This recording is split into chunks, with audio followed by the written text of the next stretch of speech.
Ǹjẹ́ ẹ ti ẹ̀ mọ̀ pé ìlú kan ń bẹ nígbà díẹ̀ sẹ́yìn? Ìlú yìí jẹ́ ìlú kékeré tí ó jẹ́ wípé odò wà nínú ìlú yìí ní ọ̀nà lóríṣiríṣi, èyí tí a mọ̀ sí kànga ní òde òní.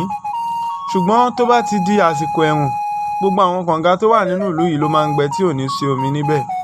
Èyí ló wá mú gbogbo ìlú tí wọ́n pawọ́pọ̀, wọ́n wá lọ gbẹ́ odò kan sí etí odò.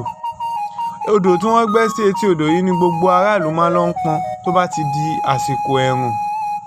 Nígbà tí ó wá di àsìkò ẹ̀rùn ọdún kan, wọ́n wá rí i pé gbogbo ìgbà táwọn bá ti dé odò yìí, èyí tí wọ́n gbẹ́ sí etí odò, pé kí àwọn lọ pọnmi níbẹ̀. Tí wọ́n bá ṣe ti ìfami àbí igbá tí wọ́n fi ń pọnmi sínú odò yìí, ní kété tí wọ́n bá ti gbé dé ìsàlẹ̀, tí wọ́n bá máa fà á sókè, wọ́n á rí wípé